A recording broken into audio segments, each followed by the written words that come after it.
오늘 저희들에게 주시는 하나님의 말씀은 요한일서 4장 7절로부터 16절까지 말씀이 되겠습니다. 하나님의 말씀 요한일서 4장 7절로 16절 말씀, 한마음으로 합독할 때 세미한 주님의 음성을 들을 수 있기를 주님의 이름으로 축원합니다. 사랑하는 자들아, 우리가 서로 사랑하자. 사랑은 하나님께 속한 것이니 사랑하는 자마다 하나님께로서 나서 하나님을 알고 사랑하지 아니하는 자는 하나님을 알지 못하나니 이는 하나님은 사랑이심이라. 하나님의 사랑이 우리에게 이렇게 나타난 바 되었으니 하나님이 자기의 독생자를 세상에 보내심은 저로 말미암아 우리를 살리려 하심이니라. 사랑은 여기 있으니 우리가 하나님을 사랑한 것이 아니요 오직 하나님이 우리를 사랑하사 우리 죄를 위하여 화목제로 그 아들을 보내셨음이니라. 사랑하는 자들아, 하나님이 이같이 우리를 사랑하셨은즉 우리도 서로 사랑하는 것이 마땅하도다. 어느 때나 하나님을 본 사람이 없으되 만일 우리가 서로 사랑하면 하나님이 우리 안에 거하시고 그의 사랑이 우리 안에 온전히 이루느니라. 그의 성령을 우리에게 주심으로 우리가 그 안에 거하고 그가 우리 안에 거하는 줄을 아느니라. 아버지가 아들을 세상에 구주로 보내신 것을 우리가 보았고 또 증거하노니 누구든지 예수를 하나님의 아들이라 시인하면 하나님이 저 안에 계시고 저도 하나님 안에 거하느니라. 하나님이 우리를 사랑하시는 사랑을 우리가 알고 믿었노니 하나님은 사랑이시라.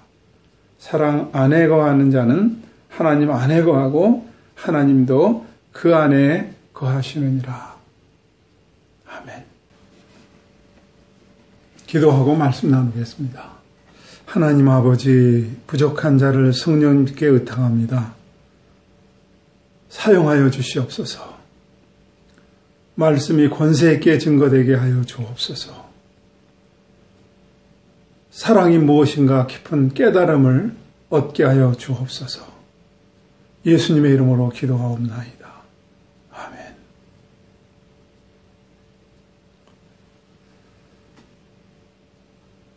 영화나 아니면 노래 아니면 문학 작품에 보면은 사랑에 대한 것이 가장 많지 않을까 생각을 해봅니다.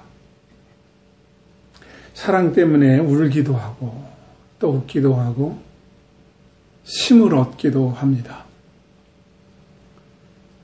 애틋한 사랑도 있고 가슴 아픈 사랑도 있고 또 눈물 나는 사랑도 있습니다. 영화 타이타닉 하면은 소녀 팬들의 감성을 자극한 내용이 참 많이 나오죠. 레오나르도 디카프리오라고 하는 젊은이의 사랑을 우리가 볼 수 있습니다. 나중에 배가 빙산에 부딪혀서 침몰하게 될 때에 자기가 사랑하는 여인을 나무 판자 위에 올려놓고 자기는 물속에서 얼어 죽는 내용이 아마 압권일 것입니다. 사랑에는 이런 힘이 있고 또한 소녀 팬들의 감성을 자극하기도 했습니다. 그런가 하면은 배가 침몰할 때에 조그만 구인선으로 옮겨 탈 때 여자나 아이들만 탈 수 있었습니다. 이때 구인선으로 옮겨 탔던 스타워즈 부인은 남편이 탈 수 없다는 사실을 알고 다시 침몰하는 배 위로 올라가는 내용도 또 압권입니다. 이런 사랑 이야기가 우리의 가슴을 저미기도 하고 또 어려운 속에서도 그 사랑을 이뤄나가는 것을 보면은 또 도전이 되기도 하고 힘도 얻기도 합니다. 성경에도 사랑에 대한 이야기가 참 많이 나옵니다. 야곱의 사랑, 아내를 얻기 위해서 7년 동안 머슴살이를 합니다. 그런가 하면은 다윗은 육체적인 사랑을 원해서 자기 부하의 아내를 취하기도 합니다. 하여튼 성경에도 사랑에 대한 이야기가 참 많이 나옵니다. 율법을 주신 하나님이 출애굽기 20장 6절에 보면은 나를 사랑하고 내 계명을 지키면은 천대에 이르러 은혜를 베풀어 주시겠다고 말씀했습니다. 하나님을 사랑하면은 그런 은혜가 천대에 임한다는 거예요. 그런가 하면 베드로가 배신을 합니다. 3년 동안 예수님을 따라다녔지만 예수님이 로마 병정에게 붙잡혀갔습니다. 죽음이 두려웠습니다. 멀찍이 따랐습니다.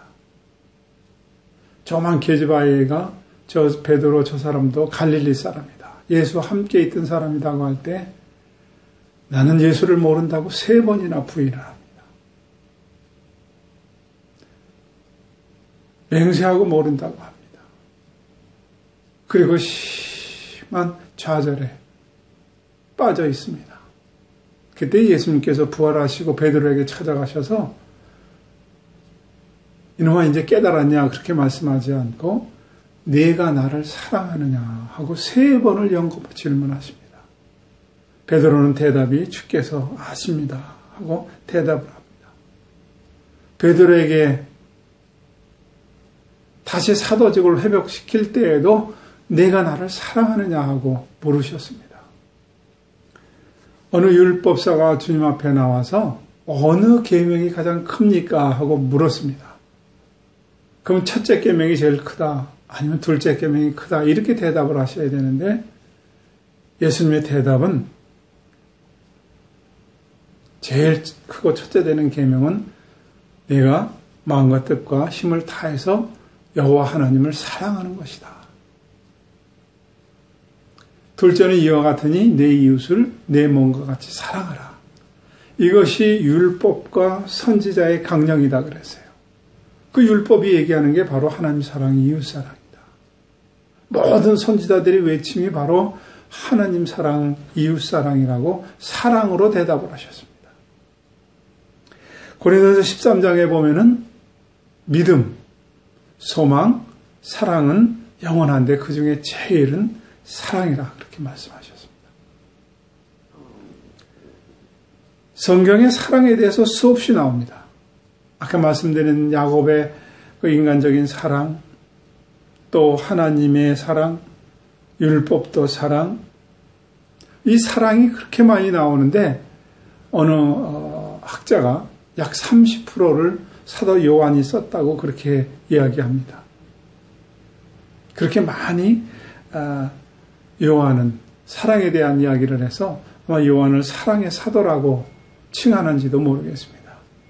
오늘 7절에 보면은 사랑하는 자들아 우리가 서로 사랑하자.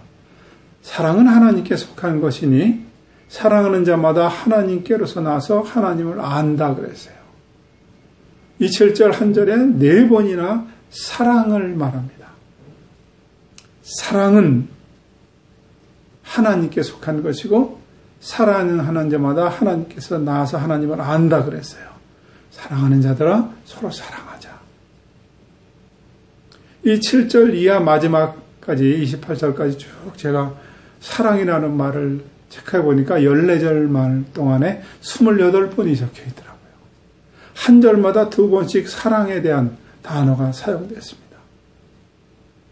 8절에 보니까 사랑하지 아니하는 자는 하나님을 알지 못하나니 이는 하나님은 사랑이심이라. 하나님을 사랑이라고 정의를 해놨습니다. 여러분, 하나님의 본질은 사랑입니다. 사랑을 정의하기가 쉽지 않지 않습니까? 그런데 사랑이 표현된 것이 무엇이냐? 9절에 보니까 하나님의 사랑이 우리에게 이렇게 나타난 바 돼서 표현됐는데 하나님이 자기의 독생자를 세상에 보내심은 저로 말미암아 우리를 살리려 하심이라 그랬어요. 사랑을 정의하기가 힘든데 사랑을 표현된 것이 독생자를 보냈어요. 왜? 독생자를 보냈느냐? 우리를 살리려 하심이라 그랬어요. 이것이 바로 십자가의 죽으심이고 이것이 바로 하나님의 사랑이고 이것을 우리가 복음이라 그럽니다. 10절에 보면 사랑은 여기 있으니 우리가 하나님을 사랑한 것이 아니요 오직 하나님이 우리를 사랑하사 우리 죄를 위하여 화목제로 그 아들을 보내셨습니다. 우리가 하나님을 사랑할 수 없습니다. 사랑하지 않았습니다. 어떻게? 하나님이 우리를 사랑하셨는데 그 독생자를 화목제물로 삼으셨다는 거예요. 왜 독생자를 화목제물로 삼으셨습니까? 율법의 요구는 대가를 반드시 치르게 되어 있습니다. 죄의 대가는 죽음이었습니다. 창세기 가인의 살인으로부터 시작해서 말라기의 제사장들의 타락까지 다 죄의 이야기입니다. 출애굽기에 보면은 금송아지를 만들어서 하나님이라고 절했습니다. 가나안 땅에 입성했습니다. 모세를 통해서 그 바로의 압제에서 벗어나서 자유의 땅에 들어갔는데 하나님을 버리고 이방 신상을 섬깁니다. 사사시대에는 그 하나님을 모른다 하고 자기의 소견에 옳은 대로 행했습니다. 왕국시대에는 모든 왕들이 죄악을 저지릅니다. 하나님 마음에 합당한 다윗도 간음과 간접 살인을 합니다. 그래서 로마서의 선언은 의인은 없나니 하나도 없다고 합니다. 하나님이 주신 율법은 죄에 대해서 어떻게 요구하느냐면 반드시 대가를 치르라는 거예요. 눈에는 눈, 이에는 이. 그게 율법은 용서가 없습니다. 오직 십자가만이 용서가 있어요. 이 율법대로 살고 율법을 붙들고 있는 유대인들은 철저하게 대가를 요구합니다. 지금도 자기들의 피해를 입으면 주저없이 대가를 치르게 합니다. 이것은 아랍도 마찬가지입니다. 대대로 원수가 진 사람들에게 복수를 하는 것입니다. 왜? 예수님의 십자가의 사랑, 용서가 없기 때문에 그렇습니다. 이 유대인들이 가지고 있는 이 율법에 대한 대가를 잘 표현한 내용 영화가 아마 뮌헨이라는 영화인 것 같아요. 뮌헨이라는 영화는요, 스티븐 스필버그 감독이 제작한 건데요. 저는 이 1972년도에 독일 뮌헨에서 올림픽을 할 때 관심이 참 많았습니다. 저도 올림픽을 나가고 싶은 생각이 있었고, 또 아는 사람 지인 중에서 올림픽에 참전한 사람이 있어서 그 중계를 보느라고 모든 시간을 할애했습니다. 팔레스타인과 이스라엘의 갈등이 있을 때 이스라엘의 그 선수단을 팔레스타인 무장단체가 급습을 해서 11명을 인질로 잡습니다. 올림픽을 치르는 기간이었습니다.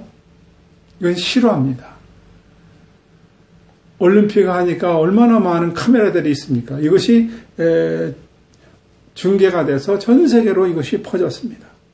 결국에는 독일에서 진압하는 과정에서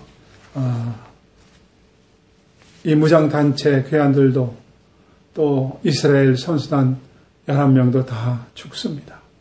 이것을 영화로 제작한 것이 스틸버그 감독의 뮌헨이라는 영화였거든요. 여기서 보는 것은 뭐예요? 반드시 죄에 대한 대가, 복수한다는 겁니다. 이것이 영화화돼서 팔레스타인의 유명 인사 11명을 하나씩 이 모사드라고 하는 정보기관에서 살해하는 내용으로 영화의 줄거리가 이렇게 바뀌었습니다. 이것은 실화를 바탕으로 한 영화였습니다. 이스라엘 사람들은 율법을 가지고 있기 때문에 반드시 대가를 치러야 된다고 생각합니다. 그래서 히틀러 밑에서 600만 명이 희생당하지 않습니까? 이 히틀러 밑에서 모든 것을 총책을 담당해서 유대인들을 붙잡아오고 처형했던 사람이 바로 아이만이라는 사람 아닙니까? 전세가 기울어진 것을 알고 히틀러가 권총에서 자살하고 아이만은 빠져나가서 몰래 숨어들었습니다. 이스라엘 첩보의 모든 망을 동원해서 남미에까지 가서 도망가서 숨어있는 아이만을 잡아와서 이스라엘 법정에다 세워서 결국은 사형을 시킵니다. 이것이 바로 율법입니다. 대가를 치르는 것입니다. 그래서 오늘 10절에 보면은 그 죄의 대가를 화목제물로 그 아들을 보내셨다는 거예요. 독생자가 오신 것은 화목제물의 대가라는 거예요. 하나님이 성육신하신 것은 죄에 대한 대가라는 거예요. 그래서 율법의 요구를 응하셨는데 이것을 하나님의 사랑이라고 표현을 했습니다. 우리는 하나님의 사랑하면은요, 착하게 살고 의롭게 살고 뭐 이런 사람에게 복 주고 이런 생각을 하는데 아닙니다. 의인은 한 사람도 없습니다. 탕자의 이야기를 너무나 잘합니다. 그것을 기다리고 있는 아버지, 그것이 하나님 아니겠습니까? 이것이 하나님의 사랑입니다. 세리를 주님은 멀리하지 않고 그들과 함께 밥도 잡수셨습니다. 이것이 바로 하나님 아버지의 사랑입니다. 십자가 옆에 강도 물리치지 아니하고 그를 맞아주시는 것도 하나님의 사랑입니다. 이것이 바로 하나님의 사랑이에요. 십자가의 용서입니다. 11절에 보면은 사랑하는 자들아 하나님이 이같이 우리를 사랑하셨은즉 우리가 서로 사랑하는 것이 마땅하도다 그랬어요. 하나님이 이같이 사랑하셨어요. 그러니까 서로 사랑하는 것이 마땅하다. 사도 요한은 사랑의 사도라고 그랬다고 말씀을 드렸습니다. 근데 사도 요한은 이런 사랑하는 사람이 아니었습니다. 성질하면 한몫하는 사람이었습니다. 마가복음 3장 17절에 보면은 그를 우레의 아들 보아너게라 그랬어요. 얼마나 성질이 급한지 우레의 아들이었습니다. 참지를 못합니다. 이 마가복음 9장 54절에 가면은 사마리 한 촌에 가서 예수님하고 복음을 전할 때 복음을 받아들이지 않으니까 예수님에게 이놈들 하늘에서 불을 내려서 다 멸하면 어떻습니까? 이렇게 말할 정도로 성질이 급하고 그리고 아주 과격한 사람이었습니다. 그런데 사랑의 사도로 변했습니다. 전해오는 내용에 의하면 나이가 많이 늙어서 설교하게 될 때에 사람들의 부축을 받고 단에 올라가면 꼭 한마디 했다 그래요. 서로 사랑하십시오. 그리고 내려왔다는 전해오는 얘기도 있습니다. 이 사랑의 사도가 우리에게 하나님의 사랑을 적고 있습니다. 12절 어느 때나 하나님을 본 사람이 없으되 만일 우리가 서로 사랑하면 하나님이 우리 안에 거하시고 그의 사랑이 우리 안에 온전히 이루느니라 그랬어요. 하나님을 본 사람이 없어요. 근데 서로 사랑하면 그 하나님이 우리 안에 계시고 그의 사랑이 우리 안에서 온전히 이룬다는 거예요. 뭐 할 때? 사랑할 때. 어떻게? 하나님이 우리 안에 어떻게 거할 수 있습니까? 바로 성령이에요. 13절입니다. 그의 성령을 우리에게 주심으로 우리가 그 안에 거하고 그가 우리 안에 거하시는 줄을 아느니라. 성령을 우리에게 주심으로 그 성령이 우리 안에 거하시고 그가 우리 안에 거하시는 줄을 아느니라 그랬어요. 여러분, 하나님의 성령이 우리 안에 거하신다는 거예요. 성육신하는 사람, 성육신한 것을 믿는 사람들은 하나님의 영이 거한다고 지난 시간에 말씀드렸습니다. 그래서 그 영이 하나님께 속하였나 보라 그랬어요. 영을 다 믿지 말고 그 영이 하나님께 속하였나. 바로 그 속한 하나님의 성령이 우리 안에 있어서 우리를 내주하신다는 거예요. 그래서 우리 안에서 온전히 이루게 한다는 거예요. 그 하나님의 성령이 어떻게 우리 안에 오시고 우리 안에 내주하시고 우리를 온전하게 하신다? 바로 15절 말씀입니다. 누구든지 예수를 하나님의 아들이라 시인하면 하나님이 저 안에 거하시고 저도 하나님 안에 거하신다. 하나님이 우리 안에 거하시는 것이 무엇이에요? 여러분, 하나님이 우리 안에 거하신다는 게 무슨 얘기예요? 인간을 창조하실 때 흙으로 빚으시고 그 안에 하나님이 생기를 부어 놓으셨잖아요. 그래서 인간은 물질만이 아니에요. 하나님이 영이 돼서 영존하는 존재로 만들었다고요. 근데 죄로 말미암아 하나님의 영이 떠났어요. 왜? 하나님은 죄와 공존할 수가 없으셨어요. 이렇게 인간을 떠난 하나님은 죄의 대가를 십자가로 치르시고 나서 인간과 다시 교통할 수가 있었어요. 사람과 같이 교통할 수가 있었어요. 십자가에 죽기 전에는 예수님께서 사람들을 따라다니셨어요.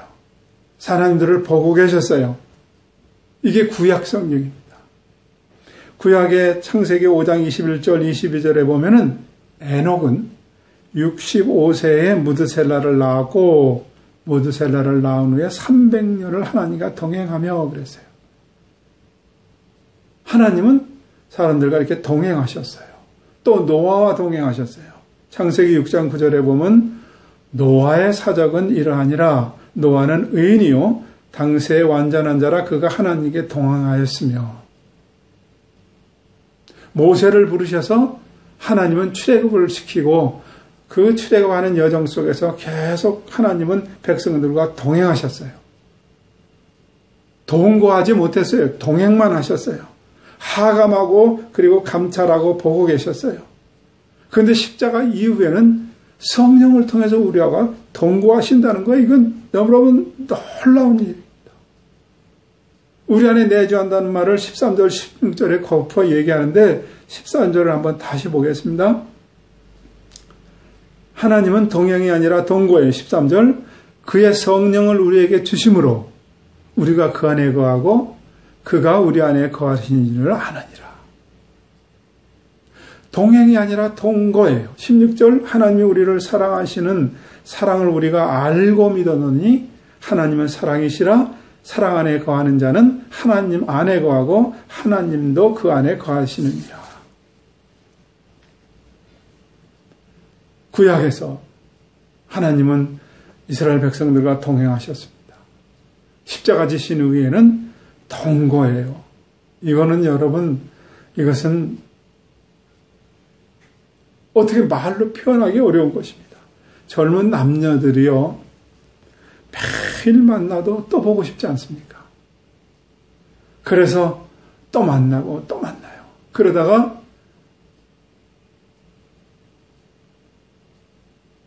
동행 정도가 아니라 같이 살고 싶어요. 그러면 어떻게 결혼하지 않습니까? 함께 사는 거잖아요. 동거한다 그러잖아요. 근데 예수님은 지금 한 집에서 사는 게 아니라 내 안에 들어와서 동거한다. 예수님께서 재림하실 때 신랑으로 오신다는 거죠. 그러면 우리는 신부로 준비하고 있으라는 거 아니에요. 결혼을 합니다. 한 집에서 살 거라는 거예요. 그런데 오늘 성경 말씀은 그 신랑, 그분이 영으로 우리 안에 동거한다는 거예요. 복음이 없으면요, 예수님께서 성육신하신 것, 희생 제물이 되신 것, 화목 제물이 되신 것, 이것을 안 믿게 되고 못 믿는 사람들은 끊임없이 성전에 집착합니다. 그게 뭐예요? 유대인들 성전, 솔로몬 성전에 집착하는 거 아닙니까? 이 무슬림들 메카에 있는 그 신전에 집착하는 거 아닙니까? 중세 때도요, 복음을 잃어버리니까 성전, 큰 성전에 집착하는 거 아닙니까?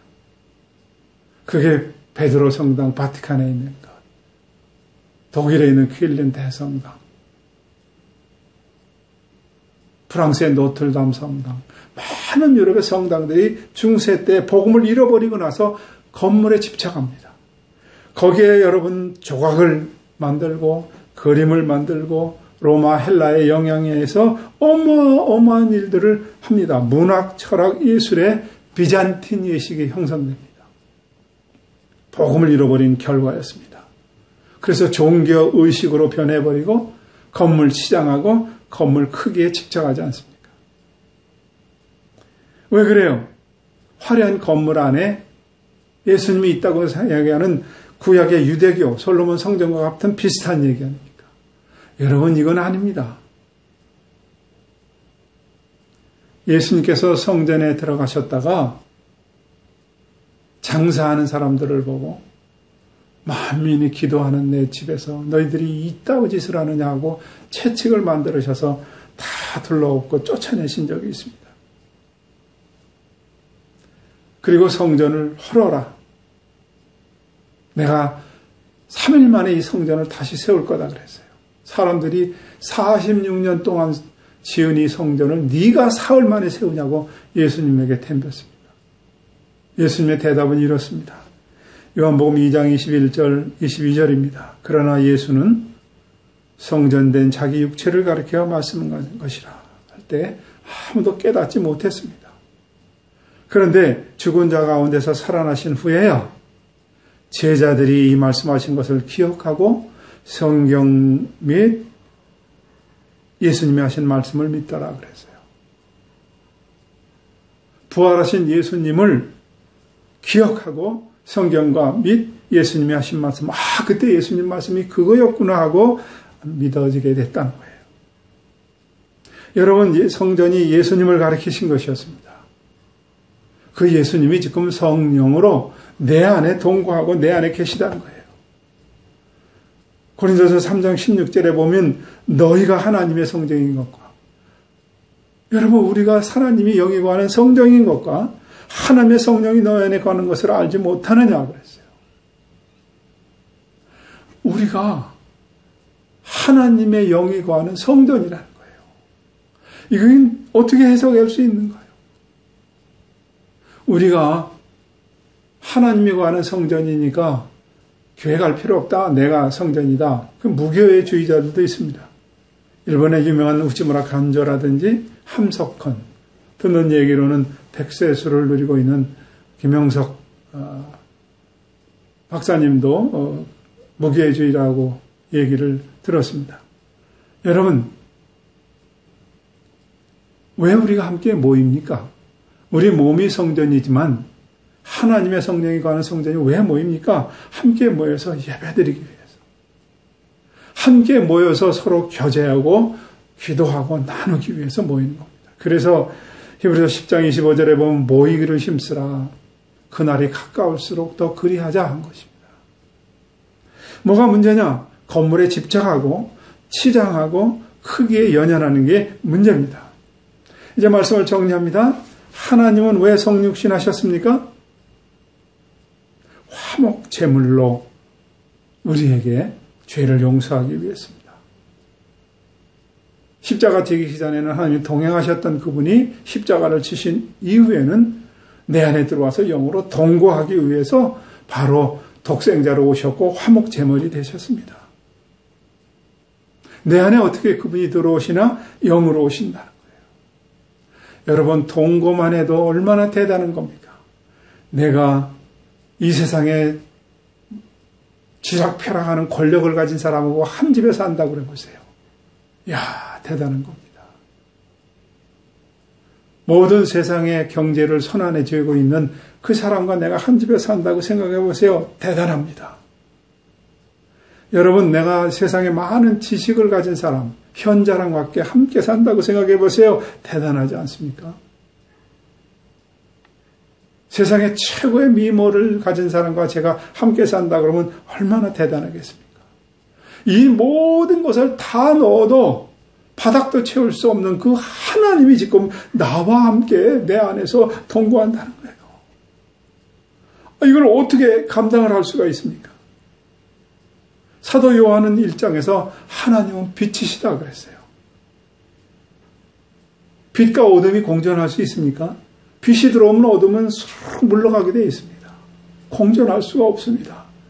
하나님은 사랑이시다 할 때 미움이 공존할 수가 없습니다. 또 누가 미워하는 사람이 있습니까? 용서가 안 되는 사람이 있습니까? 뜨겁게 사랑하세요.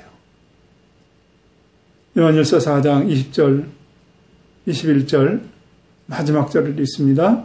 누구든지 하나님을 사랑하노라 하고 그 형제를 미워하면 이는 거짓말하는 자니 보는 바 그 형제를 사랑치 아니하는 자가 보지 못하는 바 하나님을 사랑할 수가 없느니라 그랬어요. 보이는 형제도 사랑하지 못하는데 보이지 않는 하나님을 네가 어떻게 사랑할 수가 있느냐. 우리가 이 계명을 주께 받았으니 하나님을 사랑하는 자는 또한 그 형제를 사랑할지니라 그랬어요. 이 계명은 주께 받았습니다. 아직도 용서가 안 되고 미운 사람이 있습니까? 요한일서 4장 20절을 한 10번 읽어보세요. 누구든지 하나님을 사랑하노라고 그 형제를 미워하면 이는 거짓말하는 자니 보는 바 그 형제를 사랑치 아니하는 자가 보지 못하는 바 하나님을 사랑할 수 없느니라. 아직도 미운 사람이 있습니까? 용서 안 되는 사람이니까 한 100번만 읽으세요. 왜? 미움이 떠나야 내 마음에 평화가 있습니다.